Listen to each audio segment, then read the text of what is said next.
आपका जो एक चैप्टर है कोशिका, क्लास 8 में भी एक चैप्टर आपको मिला था, क्लास 9 में मिल रहा है, क्लास 10 में नहीं मिलेगा। क्लास 10 का जो पहला चैप्टर होगा वो हो जाएगा जैव विविधता, लाइफ प्रोसेस, और सॉरी जैव विविधता नहीं है, जैव प्रकर्म है, लाइफ प्रोसेस। और ये जो चैप्टर आपका है कोशिका, कोशिका की बात कीजिएगा तो इसे हम लोग अंग्रेजी में बोलते हैं सेल, और सेल का अर्थ होता है छोटी को कमरा या रूम। इसका खोजने का काम किया था, बताइए कौन? Robert Hooke. हाँ, रॉबर्ट हुक। और एक खोजा था 1665 ईस्वी में खोजा था। इन्होंने सबसे पहली बार मृत कोशिका की खोज किया था, जीवित नहीं, मृत कोशिका। यानी कि कोशिकाएं आप देखिएगा तो दो तरह का होता है, एक मरा हुआ और एक जीवित। तो इन्होंने जो खोजा था वो कोशिका मरल था, समझा रहे बात? तो इन्होंने क्या किया था कि कोशिका के खोजा, तो जिस समय इन्होंने खोजा था उस समय क्या पूरा कोशिका विकसित होगा, बट क्या हम लोग को ज्ञान होगा उतना कोशिका के बारे में? कोई भी चीज जब नया नया कीजिएगा तो गड़बड़ रहता है। जैसे आप रोटी बनाने के लिए आप नया नया सीखिए, 80% रोटी जला दीजिएगा, 20% रोटी आपको ठीक ठाक रहेगा, वो 20% में एगो कोना निकला रहेगा, इंडिया के दक्षिणी भाग बनेगा, एगो उधर पूर्वी भाग बनेगा, 7 सिस्टर वाला, गोल मटोल रोटी नहीं बनेगा। लेकिन वही जब आप प्रैक्टिस कर लीजिएगा 4, 5, 6, 8, 10 दिन, तो आराम से फिर रोटी आपका अच्छा बने लगता है। तो जब यहाँ पर देखिएगा तो जब कोशिका की खोज हुआ था उस समय कोशिका के बारे में कोई खास जानकारी नहीं थी, जितना होना चाहिए आज की डेट में हो उतना इसका जानकारी नहीं थी। तो कोशिका की खोज किया था रॉबर्ट हुक ने 1665 में, और इसके खोज के बाद देखिएगा तो कोशिकाओं की जब जानकारी प्राप्त होने लगा धीरे धीरे, तो कोशिकाओं को बोल दिया गया कि कोशिका संरचनात्मक और क्रियात्मक इकाई है हर एक जीव का, यानी कि संरचनात्मक और क्रियात्मक इकाई किससे कहते हैं? तो कोशिका को कहते हैं। कोशिका को काहे कहते हैं तो ये भी आप समझिए।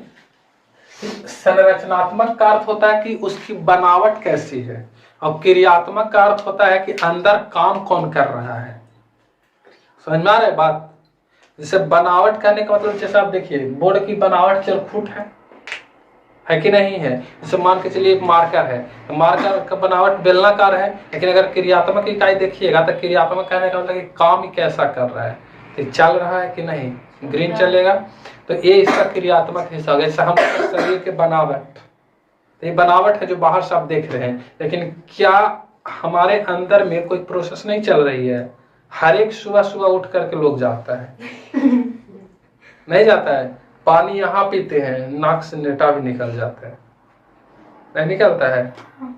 खाते हैं, उसका अलग रास्ता है, हर एक चीज का अलग अलग रास्ता है कि नहीं? तो क्या अंदर में बिना क्रिया को निकलता है? खाते हैं कैसन, निकलता है कैसन?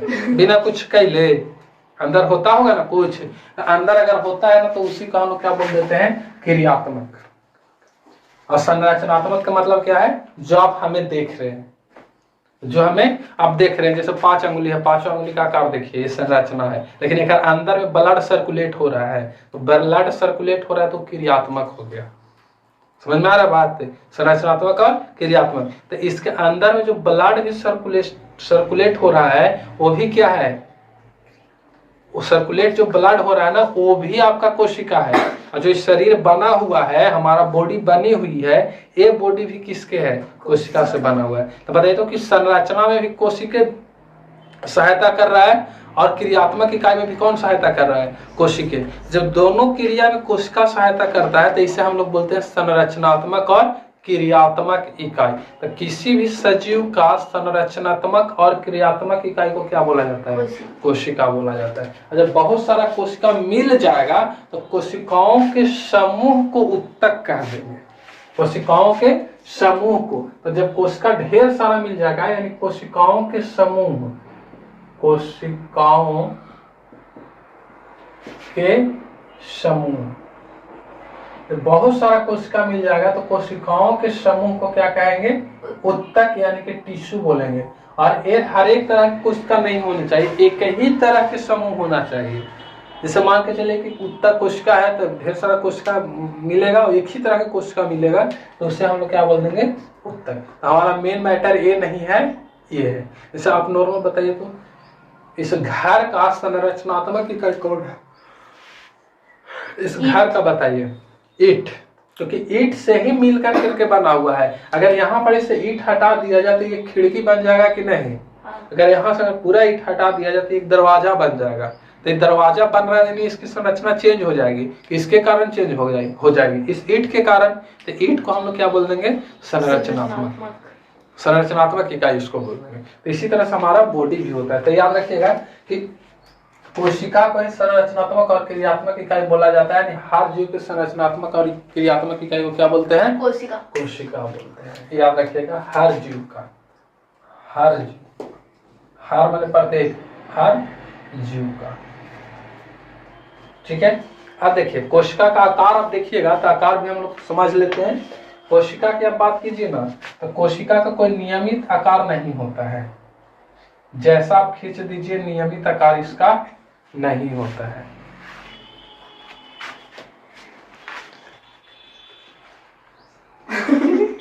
छुपा कर तो तोड़ूंगा मेरे। ध्यान दीजिएगा, कोशिका का आकार नियमित नहीं होता है, मतलब कि रेगुलर इसका शेप नहीं होता है कि जैसन मन वैसा रहता है, जैसन मन वैसा रहता है। लेकिन जैसन मन वैसा रहेगा उससे हमको मतलब नहीं, हम लोग कोशिका पढ़ना है। तो देखिए अगर कोशिकों का आप डिवाइड कीजिएगा तो कोशिका फिर दो तरह के आएगा। एक कोशिका वैसा कोशिका होता है जेकरा में केंद्रक रहता है और एक ऐसा होता है जेकरा में केंद्रक नहीं रहता। तो कोशिकाओं को केंद्रक के कैटेगरी पे अगर आप बांटिएगा ना तो ये कितना तरह के बटेगा? दो तरह का। और वो आपको होता है एक प्रोकैरियोटिक, प्रोकैरियोटिक,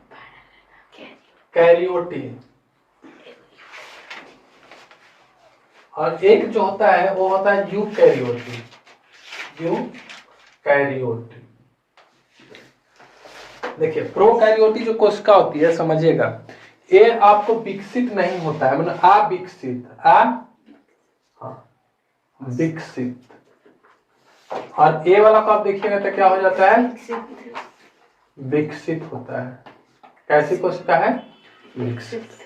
इस पे हम लोग बाद में चर्चा कर लेंगे, पहले हम लोग इस पे करते हैं। ठीक है। तो आप समझिए कि विकसित क्या है का मतलब है कि उसमें हर एक चीज होगा। विकास या विकसित किसको कहते हैं? उसी को ना कहते हैं जिसको जरूरत के हर एक चीज रहे। और विकसित, अविकसित किसको कहेंगे?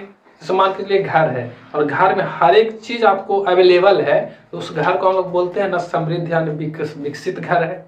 लेकिन एगो घर ऐसा घर है जिसमें खाने के लिए भी लाले पड़ रहे हैं, समझिए नहीं, खाने के लिए लाले पड़ रहे हैं। बात करता है अंबानी वाला, मतलब कि बहुत गरीब होकर करके बात करना, तो उसको एक लोग गांव में कहावत टाइप के कह देता है।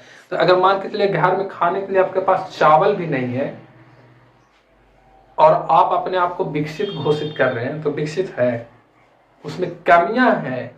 तो कोशिकाएं भी दो तरह का होती है, एक प्रोकैरियोटिक एक यूकैरियोटिक। तो ऐसी कोशिकाएं जिसमें हर एक अंगक हो, हर एक अंग हो, उसे हम लोग क्या बोल देंगे? यूकैरियोटिक। और जिसमें बहुत सारा अंग का अभाव हो उसे हम लोग क्या बोल देंगे? प्रोकैरियोटिक। जैसे मनुष्य में अगर सब अंग मौजूद है तो इसको एकदम अच्छा व्यक्ति बोला जाता है, लेकिन किसी का एकाध अंग गायब है तो उसे हम लोग अपंग बोलते हैं कि नहीं, या हैंडीकैप यानी विकलांग बोलते हैं कि नहीं। जैसे मान के चलिए किसी का हाथ गायब हो रहा है, या यहाँ से उसका हाथ उधिया गया है, अरे खत्म हो गया है, जल गया है किसी तरह से और पूरा एकदम पतला हो गया है, तो बताइए तो क्योंकि हाथे गायब हो रहा था हम लोग उसको अपंग बोलते हैं कि नहीं? इसे भलाल दो नहीं था, कौन था? बाहुबली में जो बूढ़वा नहीं था, महिष्मती के हस्बैंडवा, पता नहीं कौन था, बूढ़वा मोछिया लमका उजारका वाला, एकदम पूरा मोछिया वो देखिएगा तो उसका हाथवा क्या था, गड़बड़ था कि नहीं था, ऐसा मारता था तो उड़ आ जाता, अगर हम अपांग है इसलिए हमको राजा नहीं बने दिया गया था, बनाने दिया गया था, मतलब इस तरह से उसका था। यहाँ पर देखिएगा तो यूकैरियोटिक का मतलब सीधा समझिए विकसित, जेकरा में लगभग हर एक चीज मिल जाए, और प्रोकैरियोटिक का मतलब आप विकसित जिसको में बहुत चीज का क्या हो, कमी हो, तो उससे हम लोग प्रोकैरियोटिक कहते हैं। अब यहाँ पर देखिए कि जो यूकैरियोटिक कोशिका होगा ना उसमें इतना चीज मिलेगा। अब एक चीज याद रखिएगा कि कोशिका के अंदर में जो भी अंग रहेगा, अंग, उस अंग को हम लोग बोलते हैं कोशिकांग। जैसे हम लोग का शरीर का ये हाथ क्या है, एक अंग, ये भी क्या है, एक अंग है। तो इसी तरह से आप देखिएगा तो उसके अंदर में क्या होता है, ये सब अंग है, अंग। तो इस सब अंग है तो हम लोग कहेंगे इसको कोशिका के अंग है ना, ये किसका अंग है, कोशिका का अंग है। तो कोशिका के अंग है तो इसीलिए इसको क्या बोल देंगे, कोशिकांग। इसे क्या बोल देंगे, कोशिकांग। कोशिका के अंग को कोशिकांग। लेकिन आप बताइए तो क्या प्रत्येक कोशिकांग का एक ही नाम रहेगा, नहीं। जैसे हम लोग का अंग में कुछ आ जाएगा, पैर भी आ जाएगा, हाथ भी आ जाएगा, थुथुर भी आ जाएगा, मुंह नाक सब आ जाएगा। अब बताइए तो कि ये सब जब आ जाएगा तो क्या इस सब का एक ही नाम, नाक कहेंगे तो ही छुओगे, है ऐसा नहीं है। हर एक का अलग अलग नाम है कि नहीं है। जैसे कान कहेंगे तो आपको दिमाग में आ गया होगा, अच्छा है वाला नहीं। अगर बताइए तो थुथुर कह दिए तो क्या एक छुओगे, ये वाला ना। अब बताइए तो पैर कह दिया तो इसको चलाओगे, नाम है ना अलग अलग, लेकिन ये भी हकीकत है कि ये भी क्या है, शरीर का अंग है। तो यहाँ पर देखिए जितना हम आपको नाम लिखे हैं ना, वो हम वो सारी चीज का नाम, वो सब का नाम लिखे हैं जो भयंकर वाला है।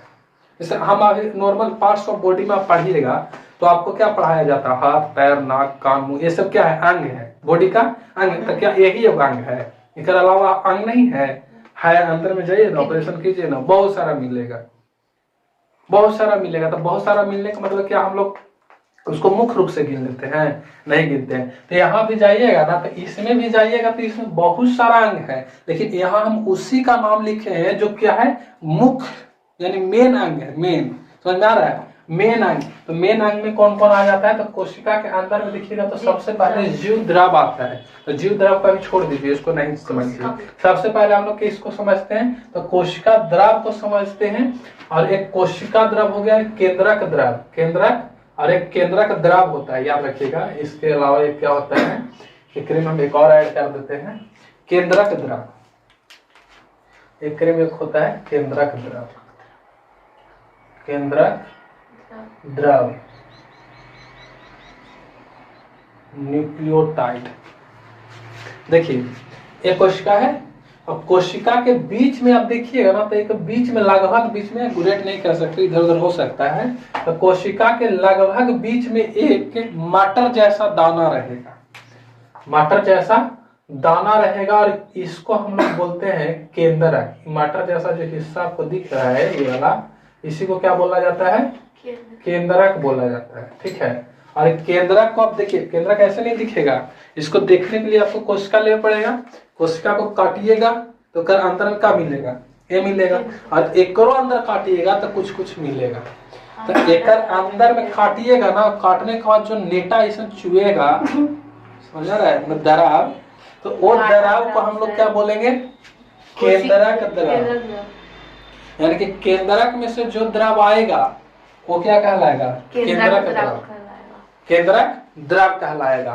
तो यहाँ देखिएगा तो क्या है, कोशिका के अंदर में क्या है, द्रव भरल है। कोशिका के अंदर में देखिएगा तो ये वाला जो द्रव आपको दिख रहा है, इस द्रव को हम लोग बोलेंगे कोशिका द्रव। इसको क्या बोल देंगे, कोशिका द्रव, कोशिका द्रव।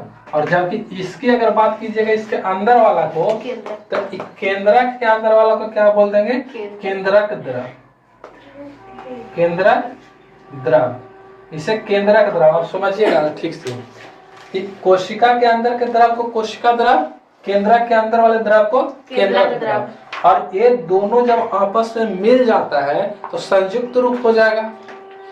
पानी और चीनी को मिला दीजिए, दोनों शरबत बन गया।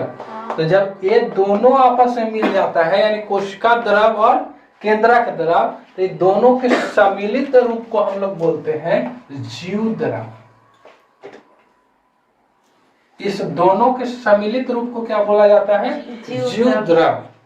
जीव द्रव, किसी भी कोशिका के लिए जीव द्रव का होना बहुत आवश्यक है। मतलब कह सकते हो कि इस जीव द्रव का होना उतना ही आवश्यक है जितना आवश्यक हम लोग के लिए ऑक्सीजन है। विदाउट ऑक्सीजन रह सकते हैं? तो बिना कोशिका द्रव, सॉरी, बिना जीव द्रव के तो कोशिका भी नहीं रह सकता है। नहीं रह सकता है तो आप अंदाजा लगा लीजिए इसी से कितना आवश्यक होगा।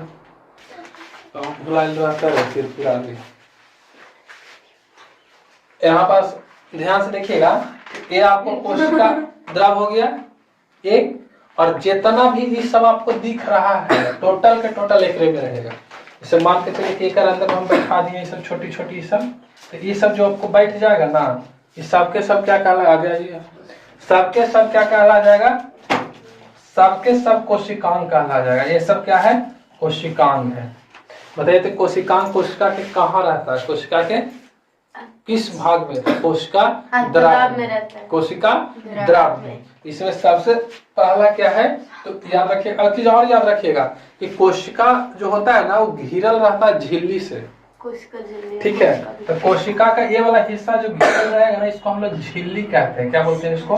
झिल्ली होता है। इसको कोशिका का झिल्ली यानी कोशिका झिल्ली होता है ये। और इसी चीज में आप जाइएगा पादप में, तो वहां पर कोशिका भित्ति हो जाएगा, कोशिका भित्ति हो जाएगा। लेकिन एक चीज और याद रखिएगा कि एक झिल्ली यहाँ भी होता है। एक कोशिका झिल्ली अगर बाहर वाला हो गया, एक झिल्ली और लगा रहता है यहाँ। जैसे कभी कभी देखो वैसा साट उठाता है, फरा लड़की लोग का साट आता है, ऊपर से कुछ जाली लगल रहेगा और जालियों के अंदर में मेन रहेगा और बाद फिर मेन रहेगा। मतलब 2-3 लेयर में रहता है। तो आप देखिएगा ना, तो इसमें भी देखिएगा तो कोशिका के हिस्सा को क्या बोलेंगे? कोशिका झिल्ली। लेकिन एक अंदरों में देखिएगा ना, तो यहाँ पर एक झिल्ली रहता है, तो इस झिल्ली को क्या बोलेंगे? केंद्रक झिल्ली। केंद्रक के झिल्ली को, हाँ, केंद्रक झिल्ली। तो यहाँ पास आपको क्या मिल जाएगा? केंद्रक झिल्ली मिल जाएगा, केंद्रक झिल्ली। ठीक है, हाँ देखो इसका है ना 3-4 लेयर में। तो यहाँ पास देखिएगा तो इसी तरह से क्या हो जाता है? केंद्रक झिल्ली और कोशिका झिल्ली। यहाँ तक दिक्कत नहीं। आप यहाँ पास आप समझिए कि एक कोशिका झिल्ली या केंद्रक झिल्ली रहता क्यों है? तो बताइए कि हम लोग के अंदर में छिद्र क्यों रहता है? छिद्र रखता है ना, तभी तो पसीना निकलता है। तो अगर हम लोग के अंदर में छिद्र ना रहे तो क्या पसीना बाहर निकल पाएगा? और पसीना कैसा पदार्थ है? अवशिष्ट पदार्थ है कि नहीं? अवशिष्ट उसको कहते हैं जो हम लोग की जरूरत से फाजिल हो जाए, जरूरत से फाजिल हो जाए। जैसे पानी बहुत ज्यादा पी लीजिए, गर्मी के दिन में मारेगा एकदम गर्मी, एकदम भकाक भकाक निकलेगा कुछ पसीना, और पसीना निकालेगा तो छिद्र में से ना निकलता है। और जब छिद्र में से निकलता है तो बताइए तो कि बिना छेद का छेद रहता है। तो यहाँ पर भी देखिएगा तो बहुत सारे कोशिका के अंदर में क्या होता है? बहुत सारे पदार्थ ऐसे ही अचड़ा कचरा भर जाता है। जैसे मान के चलिए अंग है, तो खाए पिए कर पचावेगा तो कहाँ छोड़ेगा? एकरे में ना छोड़ देगा। जैसे हम लोग खाते पीते हैं, सब करते हैं, और छोड़ते कहाँ? इस पृथ्वी पर छोड़ते हैं कि नहीं? तो इसी तरह से अगर खा पी रहा है तो इस सब को कहाँ छोड़ देगा? इसी में छोड़ देगा। तो एकरा में से निकालने के लिए रास्ता चाहिए ना। अब गेट छोड़ो ना कि दरवाजा खुलेगा घुस जाएगा, ऐसा नहीं है। और नहीं है तो इसके लिए क्या चाहिए? झिल्ली चाहिए, छछानी चाहिए। छछानी देखे हैं कि नहीं? क्या छछानी से हर एक चीज छाना जाता है? हाँ, छछानी से वही चीज ना छनाता है जो उसके लायक हो, मतलब छोटा छोटा हो। कंकड़ चालोगे छन्नी से, देखो गाने चालनी के चालन है ना बता चालनी से कैसे चलाएगा? गलत बात है, चलाएगा? अरे सब समझ रही है, गड़बड़ है। आप भी समझ रहे। हम तो आपको बता रहे गलत गाती है कि नहीं लोग। लड़की गाई थी। कौन गा रहा था? गजीब आदमी है। क्या हुआ? एक आदमी है, चालनी से कैसे चला जाएगा? से नहीं चलाएगा। गजब है। 40 आगे बोलिए ना, हम सोच रहे हैं, तो पूछ रही है बार बार। अरे बोलना जो गाएगी ना, ये तू चाल के दिखाओ रहा। 40 तो यहाँ पर बताइए तो कि यहाँ से जो हर एक चीज छाने से नहीं छनाता है, नहीं, तो वही चीज छनाएगा जो उसके लायक होगा। यहाँ से जो कोशिका झिल्ली होता है ना, कोशिका झिल्ली से हर एक चीज अंदर नहीं आ सकता है, वही चीज आता है जो इसका जरूरत हो, जो इसका जरूरत होता है। तो कोशिका झिल्ली का अगर कार्य देखा जाए तो क्या करता है, पदार्थ को क्या करता है, चयन कर करके भेजता है। नहीं कि ये जाओ, तुम मत जाओ, तुम जाओ, तुम मत जाओ, तुम जाओ, तुम मत जाओ, चयन कर करके भेजता रहता है। तो याद कीजिए कि जो सेलेक्ट करके भेजता है तो उसको हम लोग बोलते हैं सिलेक्टिव मेम्ब्रेन, यानी कि चयनात्मक झिल्ली। तो कोशिका झिल्ली को ही एक नाम और क्या हो जाएगा, चयनात्मक झिल्ली। चयनात्मक झिल्ली। अब चयनात्मक झिल्ली क्यों बोलेंगे, इसको क्यों बोलेंगे, तो चयनात्मक झिल्ली क्यों बोलेंगे, क्योंकि ये वस्तु को अंदर तभी जा देगा जो इसके कैटेगरी में होगा, यानी कि इसको क्या करेगा, चयन करके अंदर भेजेगा। ठीक है, तो इसे हम लोग क्या बोल देंगे, चयनात्मक झिल्ली बोल देंगे। अब याद रखिएगा कि अब यही चीज जब देखिएगा पेड़ पौधा वाला कोशिका में, तो वहां पास आपको भित्ति झिल्ली नहीं रहेगा, वहां पास आपको एक झिल्ली ना रह करके क्या हो जाता है, एक हार्ड लेयर चढ़ जाता है, सेलुलोज का बनल रहता है। किसका, सेलुलोज का। तो जो सेलुलोज का बनल रहेगा ना, तो उससे हम लोग बोल देते हैं कोशिका भित्ति। कोशिका भित्ति हम लोग में नहीं पाया जाता है। कोशिका भित्ति किससे पाया जाता है, पेड़ पौधा में। उसका काम क्या है, तो देखिएगा कि हम लोग को कोई एक कुदार मार देता कैसा लगेगा, बताइए, मियाज भन आ जाएगा, एकदम टनटना जाओगे। अब भन आ जाएगा तो हम लोग क्या करेंगे, ओकरो धर के लौरे लसेड़ो करो, मार कुदार से फाड़ का मारो करो, गजीब लड़ाई हो जाएगा। लेकिन पेड़ पौधा को देखिए तो, आप कोई किसान खेत को कोड़ रहा है, उसका मिट्टी कदार में लग गया कुदार में, तो ले जाकर हड़ापन पेड़ पर मार देता है, मिट्टी झड़ जाता है कि नहीं। लेकिन पेड़ पौधा कुछ होता है, बोलता है कि रुक तो बदला ले ले, बोलता है नहीं बोलता है, केस करे जाता है, दरोगा वो रिपोर्ट लिखी, मार के फाड़ दे लोग। ऐसा नहीं है, क्यों, अब इसका मेन रीजन होता है कोशिका भित्ति, क्योंकि कोशिका भित्ति बहुत बड़े बड़े झटका को सह सकता है। अगर हम लोग के अंदर में ये वाला चीज आ जाए ना, कोशिका भित्ति, तो हम लोग एकदम बिंदास चलेंगे, ट्रेन से टकरा जाएंगे रे, आओ ले आराम से टकरा जाएंगे, कोई दिक्कत नहीं है। लेकिन हम लोग के अंदर में क्या ये होता है, नहीं होता है। तो कोशिका भित्ति किसके अंदर में होता है, पेड़ पौधा में होता है। तो इसका काम क्या है, तो पर्यावरण से सुरक्षा प्रदान करना। क्या है, सुरक्षा प्रदान करना, यानी कह सकते हैं कि सुरक्षा प्रदान करता है, सुरक्षा प्रदान। और किस में पाया जाता है, पेड़ पौधा। हाँ, तो प्लांट में पाया जाता है, प्लांट्स मैंने पेड़ पौधा, उसमें पाया जाएगा। ठीक है, कोशिका भित्ति समझ में आ रहा है। कोशिका भित्ति बताइए तो, अगर कोशिका भित्ति ना रहे तो पेड़ पौधा का क्या हो जाएगा, हमारी बल हाल हो जाएगी। देखते हो, गर्मी धूप बरसात सब दिन एक ही जगह पे रहता है, और पूरा एकदम हरियर हरियर नहीं, पूरा एकदम हरियर क्या है, तो एकदम ताजा ताजा रहता है, उस मुरझाए उलझाए नहीं रहता। जैसे बूढ़ा हो, अब बूढ़ा हो जाए तो अलग बात है, एकदम ताजा रहता है। तो ताजा रहता है तो बताइए तो कि उसका कुछ नहीं होता है। तो उसका ना होने का मेन कारण क्या है, कोशिका भी। तो पेड़ पौधा की सुरक्षा प्रदान कौन करता है, कोशिका भित्ति करता है। कोई दिक्कत नहीं होना चाहिए, कोशिका भित्ति। अब आइए हम लोग देखते हैं कोशिका भित्ति के बाद देखते हैं कोशिका द्रव। कोशिका द्रव को साइटोप्लाज्म कहते हैं, और कोशिका द्रव हम आपको पहले ही पढ़ा दिए, क्योंकि कोशिका द्रव में ही क्या होता है, सारा अंगक रहता है। यानी कि कोशिका द्रव में ही क्या रहता है, कोशिकांग होते हैं। इसके अंदर में क्या रहता है, कोशिकांग रहता है, कोशिकांग। और कोशिकांग केकरा कहते हैं पता है, बताइए तो कोशिकांग किसको कहेंगे, कोशिका का अंग। हाँ, कोशिका के अंग को कोशिकांग कहेंगे। जैसे आपसे कोई पूछ दिया कि 2 कोशिकांग का नाम बताओ, आराम से बोल दीजिएगा कि नहीं, लाइसोसोम, राइबोसोम, माइटोकॉन्ड्रिया, ये सब गोल्जी उपकरण, ये सब किसका अंग है? कोशिका का।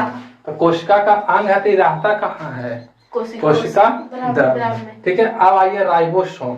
देखिए राइबोसोम को देखिएगा तो धागा ऐसा संरचना पाया जाता है, धागा ऐसा संरचना पाया जाता है, और वो राइबोसोम आपको ऐसा मिलेगा, इस तरह से धागा ऐसा संरचना वाला हिस्सा जो होता है ना, वो राइबोसोम का होता है। राइबोसोम का जो मुख्य कारण होता है, सॉरी मुख्य हिस्सा जो होता है राइबोसोम का, यानी राइबोसोम का जो मेन काम होता है वो होता है प्रोटीन संश्लेषण का। प्रोटीन संश्लेषण का यानी कि हम लोग जब खाए पिएंगे तो उसमें से प्रोटीन का संश्लेषण कौन करेगा? तो कौन करेगा? तो प्रोटीन संश्लेषण का काम किसका होता है? राइबोसोम। यानी कि सॉरी राइबोसोम, हाँ राइबोसोम क्या है? प्रोटीन संश्लेषण का काम करता है, यानी प्रोटीन बनाने का, तोड़ने का, ये सब काम किसका है? राइबोसोम। और राइबोसोम के अंदर में ही आरएनए और डीएनए होता है। आरएनए मुख्य रूप से, तो आरएनए यानी कि राइबो न्यूक्लिक एसिड। आरएनए क्या हुआ आपको? पूरा गाल पे हाथ धर के सोच गड़बड़ कुछ ना है, बेचारी के नींद ना आए रात भर सपना देखे रही थी। आप देखिए कि अगर यहाँ पर देखिएगा तो क्या हो जाएगा? राइबोसोम। तो राइबोसोम क्या है? प्रोटीन का संश्लेषण करता है, प्रोटीन का संश्लेषण, और इसी प्रोटीन से क्या बन जाता है? आरएनए। क्या बन जाता है? आरएनए। आरएनए कई तरह का होता है? तो आरएनए 3 तरह का होता है। आप कुछ क्लास में जाइएगा ना तो पढ़िएगा, अभी आरएनए का चर्चा नहीं की। ठीक है, अब आइए लाइसोसोम। देखिए लाइसोसोम क्या होता है? एक थैली होता है, बैग होता है, ठीक है बैग। और इस लाइसोसोम में एक विशेष प्रकार की एंजाइम का रिसाव होता है, एक बहुत ही क्या होता है? विशेष प्रकार का जहरीला क्या निकलता है? एंजाइम निकलता है। और वो एंजाइम इतना जहरीला होता है कि किसी भी कीटाणु को आराम से मार सकता है। कीटाणु को क्या कर देगा? मार देगा। जब कीटाणु को मार देगा तो बताइए तो हमारे लिए अच्छा है कि नहीं? जैसे हम लोग भोजन करते हैं तो हमारे भोजन में तो बहुत सारा कीटाणु जाता है। ऐसा थोड़ा कि आप गर्मा गर्म भोजन खाइएगा तो उसका साथ कीटाणु अंदर नहीं जाएगा, जाएगा। कुछ कीटाणु तो हम मुँहे में लाड़ के साथ लपेट करके मर जाता है, कुछ थेथर टाइप को होगा वो चला जाता है पेट में, यानी आमाशय में। और आमाशय में जाता है तो वहां निकलता है HCl, वो कहता है कि आओ आजा आजा, I am waiting for you. समझ में आ रहा बात? वो पूरा दम दिखाई रहता है, एक बार आजा। वहां जैसे पहुंचेगा ना अल्लाह, वहां से निकलेगा HCl और सब पर छिड़क देगा जरा जरा ले। और जब छिड़केगा तो इतना भयंकर होता है, आप इसी से अंदाजा लगा लीजिए। अगर आपके हाथ पर गिर जाए एसिड HCl तो पूरा खलरोइया लेकर के नीचे उजाड़ करके गिरा देगा पूरा। एसिड अटैक का नाम सुने हो ना? लड़की पर एसिड अटैक हो गया, जो लड़की ये पता है, लड़का पर नहीं होता है। तो वहां पर देखिएगा तो वो सब बड़ी बदमाश होता है। तो वहां पर देखिएगा तो फेंक देता है, ओकरा पर एसिड फेंक देता है। किसी लड़की अफेयर चल रहा है तो और के साथ देख लिया। लड़की लोग कम बदमाश थोड़ी होती है, 4 के रख ले रहेगी, सुबह बतियाएगी, एक शाम में, वो दोपहर में। अब बेचारा टकार गया होगा कैसे, देख लिया तब ले छिड़क दिया। चारों मोबाइल एक के साइड बतियाएगा, चारों से ले, चारों कंफ्यूज है। तो वहां पर देखिए तो एसिड अटैक करता था, पूरा खलरोइया वगैरह लेकर के चला था कि नहीं? तो वो भी वो पूरा एकदम भयंकर ओरिजिनल एसिड नहीं होता है, ओरिजिनल नहीं होता है, उसमें बहुत कम मात्रा में एसिड होता है। बाकी अधिकतर क्या होता है? जल होता है। अधिकतर क्या होता है? जल होता है। तो ये हमारे अंदर में जो निकलता है ना, वो बहुत क्या होता है? भयंकर एसिड होता है। तो जैसे ही खाना के साथ कौन जाएगा? कीटाणु। तो खाना के साथ कीटाणु जाएगा तो उस सब खानों पर छिड़कित रहता है, फुहेरा मारित रहता है। जैसे बाल काटने से पहले फुहेरा मारता है ना ऐसे, तो वहाँ फुहेरा मारित रहता है। किस पे? भोजन पर। और भोजन पर मारित रहता है तो भोजन तो निर्जीव न है, लेकिन उसके साथ जो जीवाणु गया है वो वो तो बेचारा सजीव है, जैसे ही मारेगा तो ओकरा होगा उल्टैनिया ले मार के तो वहीं छोड़ छाड़ देगा। और ओकरो में कोई थेथर निकल गया, समझ में आ रहा है? कभी कभी होता है ना थेथरों में थेथर, तो अगर यहाँ ना मारा तो कहाँ चल जाएगा? कोशिका में। और कोशिका में चल जाएगा तो वहां कहेगा लाइसोसोम आ जाए, है ना, वहां पास बुलावेगा आप तू बच के ले इधर आ। वहां अगर चल गया तो वहां फिर कौन तैयार रहेगा? लाइसोसोम। लाइसोसोम कहेगा कि अब तो तू बचेगा नहीं, क्योंकि एकरो अंदर में क्या निकलता है? भयंकर एंजाइम निकलता है। तो अगर वहां से कोई कीटाणु बच करके चल गया तो यहाँ मिलेगा उसको कौन? लाइसोसोम। और लाइसोसोम छोड़ेगा एंजाइम और कहेगा कि तू कीटाणु है, उतनी लायक न है, तू मेरे पास आओ। समझ में आ रहा बात? होगा ना जो कीटाणुआ जो गलती से इधर चल रहा है थेथर बन के, ओकरा ही बुला लेगा आजा, और वहां बुला करके ओकरा छिड़क देगा, ले धो ले हाथ मुंह, ना पहुना आता है घर में, नहीं ना लपाने धोगा गोड़ा, फिर स्वागत करता है, आवा ले हड़ाक से छिड़क खाने खाता, वो वहां मार गया। और मार गया तो उसको खाने होने का भी काम कौन करता है? यही करता है लाइसोसोम। कहता है कि लाइसोसोम थोड़ा मार लू हम तो तू जेबे कहाँ और थोड़ा निपटा ही दे, वो करा खाओ के पचा भी लेता है कौन? लाइसोसोम। लाइसोसोम का काम क्या है? कीटाणु नाशक, यानी कीटाणु को नाश कर देता है। कौन करता है? लाइसोसोम कर देता है। यहाँ तक कोई दिक्कत नहीं होना चाहिए। लेकिन कभी कभी होता क्या है कि लाइसोसोम पगला जाता है, पगला जाता है। पगला जाने का मतलब है कि कहीं ना जिस आदमी नहीं होता, कहीं कहीं घर द्वार में आस पड़ोस में आपको एक आपको ऐसा मिल जाएगा जो गुस्सा जाए थोड़ा कट जब होता है कि नहीं? जाएगा तो वहां जाएगा नहीं, घूम के समोसा वोसा खा के चल रहे घर आवे तो बोल दो चलो काटे जाए खाली जो तो 10 लोग इतना आसानी से कट जाएंगे, तू लोग कम तड़प पाएंगे। तो वहां पर देखिएगा तो क्या होगा कि लाइसोसोम के अंदर में भी क्या होता है, जबकि गड़बड़ी उत्पन्न हो जाता है, मशीनरी चीजें होगा ही होगा। अगर लाइसोसोम के अंदर में गड़बड़ी होता है ना तो लाइसोसोम अपने गुस्सा आ जाता है, गुस्सा आ जाएगा तो फट जाएगा। जैसा आदमी गुस्सा करके कट जाता है कि नहीं? आप लोग ऐसा मत कीजिएगा, लड़की लोग खास करके गुस्सा उसा करके काटो तो मत लेना रहते लोग हाथ को। वहां पर देखिएगा तो याद रखिएगा लाइसोसोम के देखिएगा तो क्या हो जाएगा अपने ऐसे, वहां पर देखिएगा तो लाइसोसोम क्या करता है? फट जाता है। अब फटेगा तो बताइए तो कौन सी रहता है? क्या रही है? फटता है तो अंदर में क्या रहता है बताइए तो? एंजाइम रहता है कि नहीं रहता है? तो एंजाइम तो भयंकर वाला एंजाइम है। अब भयंकर वाला एंजाइम है तो फटेगा तो ओकरा में से एंजाइम बाहर आएगा। बताइए तो वो एंजाइम इतना खतरनाक था कि मार करके आपने खा लिया है।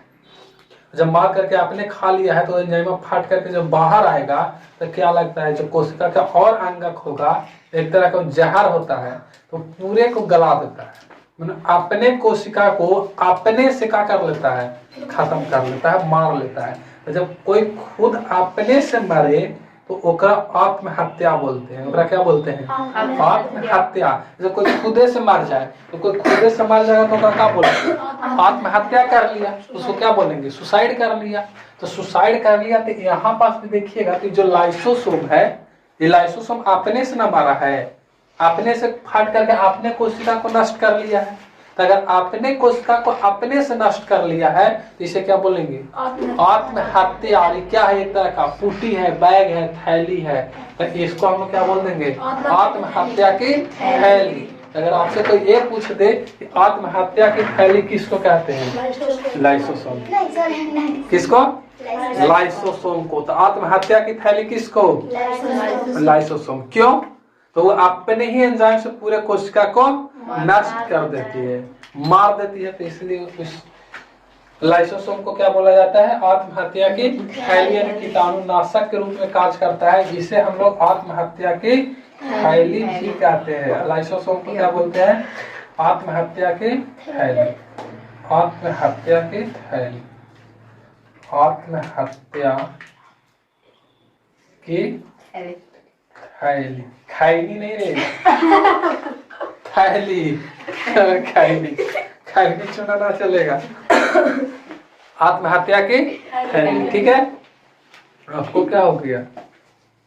लड़ाई झगड़ा नहीं ना, एकदम आराम से पढ़िए। लड़ाई हो जाता है ऐसा लगा कि ओकरा टेंशन हो जाए, आपको नहीं।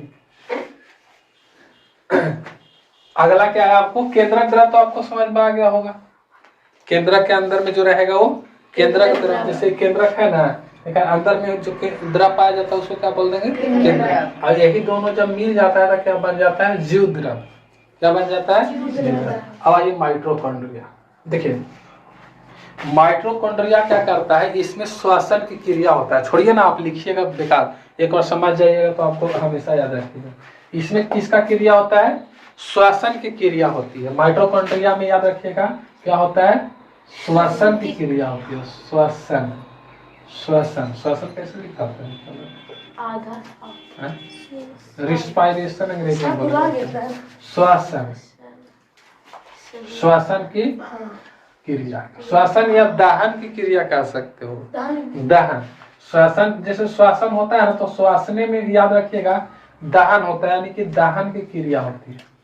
और ये दहन की क्रिया क्या होता है इसको हम लोग समझा देते हैं। जैसे हम लोग जो खाते हैं, समझ में आ रही बात? तो हम लोग खाते हैं तो क्या लगता है कि जैसे चावल रोटी गया वैसे ही हमको एनर्जी मिल जाता है? नहीं। अरे जो चीज खाते हैं ना वो पहले टूटता है और टूट करके बहुत सारा वर्ज्य पदार्थ निकलता है बाहर। उसका मेन एग्जांपल तो आप नॉर्मल देखिए, लैट्रिन ऐसे पियर हो रहा है, साग खाइए हरियर हो जाएगा। नहीं होता है। अब बताइए तो यहाँ पास देखिएगा तो उसका मेन कारण है जो हम लोग खाए हैं, और जो खाते हैं 90% हिस्सा तो हम लोग निकाल देते हैं, और बाकी जो बचता है ना वही जाता है कोशिका। और कोशिका में भी जाएगा तो याद कीजिएगा कोशिका में हर एक जगह नहीं जाता है। अगर आपको मान के चलिए बाराती बुलाएगा खाए लगे तो आप स्टेज पर जाइएगा, वही ना जाइएगा जहाँ भंडारा चल रहा होता है। अब दूल्हा के कहोगे तुम जो तो भंडारा में जाएगा, ओकरा ला स्पेशल खा लाता है वहाँ ये देखे हो, देखे ना पूरी दौरी में लेके चल रही लेके चलता है। अब उसका जगह कहाँ है? स्टेज पे जगह है, मड़वा में जगह है, चौका बैठेगा, है ना। यहाँ पर देखिएगा ना तो जो हम लोग खाना वाना खाते हैं ना वो हर एक जगह नहीं जाता है। खाना वाना निकलेगा सब पचा उचा करके सोख करके सोख करके उस सब के भेज देता है कहाँ? यहाँ आ जाता है माइटोकॉन्ड्रिया में। कहाँ आ जाएगा? माइटोकॉन्ड्रिया। जैसे इसको अगर आप माइटोकॉन्ड्रिया मान लीजिए, क्या है ये? माइटोकॉन्ड्रिया। हाँ माइटोकॉन्ड्रिया, माइटोकॉन्ड्रिया है। तो इसके अगर बात कीजिएगा तो यहाँ पहुंच गया, तो समझिए यहाँ पहुंच गया माइटोकॉन्ड्रिया में। तो माइटोकॉन्ड्रिया ऐसे का नहीं निपटाता है, ऐसे नहीं निपटाएगा। ये इंतजार करता है किसका? ऑक्सीजन का। ऑक्सीजन अग लगावन की अग बुझावन, हाइड्रोजन अग लगावन हो भी बहुत अच्छा है वो ईंधन। हाइड्रोजन ऑक्सीजन दोनों आग लगावन है, लेकिन हाइड्रोजन और ऑक्सीजन से मिल करके जो जल बन जाता है वो आग बुझावन है। क्या है वो? आग बुझा देता है। अरे आग बुझावन कहने का मतलब कि जिसको कारण आग बुझ जाए। अब लड़की के कहोगे तू आग लगा देगी सही बोलती है, आग लगाऊंगी। यहाँ पर देखिएगा तो क्या होता है, माइटोकॉन्ड्रिया में जाइएगा तो पहले से क्या इसको मिल गया? ऊर्जा। अरे मतलब खाए पिए तो मिल गया ना। हाँ, और ऊपर से क्या आ गया? ऑक्सीजन। और ऑक्सीजन की उपस्थिति में उसका क्या हो जाएगा? दहन। क्या हो जाएगा? दहन। और दहन का मतलब होता है जलना। दहन का मतलब जलना। तो जो वो दहन करेगा तो उससे क्या निकलेगा? ऊष्मा निकलेगा। तो इसी ऊष्मा को क्या करता है? बाहर फेंक देता है। और देखिए कि सांस छोड़िएगा तो गर्म लगेगा। तो छोड़ कर देखिए गर्म नहीं लगता है। तो गर्म लगता है तो काहे? गर्म लगने का मेन कारण कौन है? माइटोकॉन्ड्रिया। क्योंकि यही पास क्या होता है, यही पास क्या होता है, उसका दहन होता है, और दहन के कारण क्या बन जाता है? ऊर्जा बनता है। और वो ऊर्जा कितना बनता है तो याद रखिएगा 36 एटीपी। 36 एटीपी बढ़ावल है सर। 36 एटीपी और 2 एटीपी और बनता है, 2 एटीपी और बनता है। तो वो 2 एटीपी इसके कारण नहीं बनता, वो आप बाद ये श्वसन में पढ़ाएंगे तो आपको बता देंगे वो करे कारण बनता है। तो कुल जो बनता है वो कितना बनता है? 38 एटीपी। कुल कह देगा तो 38 एटीपी। तो बताइए तो कि ये हमको क्या दे रहा है? पावर दे रहा है कि नहीं? Power house. माइटोकॉन्ड्रिया हमको क्या दे रहा है? ताकत दे रहा है। खाए पिएंगे तो ऊर्जा कौन देगा? ये देगा, यानी कि पावर दे रहा है, पावर। तो पावर दे रहा है, और पावर जो देता है उस जगह को हम लोग हाउस बोलते हैं। क्या बोलते हैं उसको? हाउस। तो जिस हाउस से हमको पावर मिले उसको क्या बोलते हैं? पावर हाउस बोलते हैं। माइटोकॉन्ड्रिया को क्या बोलेंगे? पावर हाउस बोल देंगे। और पावर हाउस को हिंदी में क्या बोला जाता है? ऊर्जा गृह। ऊर्जा गृह। तो माइटोकॉन्ड्रिया को क्या बोला जाता है? Power house. याद रखिएगा, माइटोकॉन्ड्रिया को क्या बोला जाता है? Power house. पावर हाउस यानी कि ऊर्जा गृह। तो आपको पूछ सकता है 1 नंबर के सवाल में कि निम्नलिखित में से किसे ऊर्जा गृह यानी कि पावर हाउस कहा जाता है? तो उसको क्या बोल देंगे? माइटोकॉन्ड्रिया को क्या बोल? PAWER होगा ना? POW होता है। ये हो गया आपको पावर हाउस। ठीक है, अब यहाँ तक की समझ में आ गया होगा। अब देखिए लवक। लवक सब चीज में नहीं पाया जाता है। लवक की आप बात कीजिएगा तो हर एक चीज में नहीं पाया जाता है। लवक अगर जिसमें पाया जाएगा ना वो रंग बिरंगा होता है।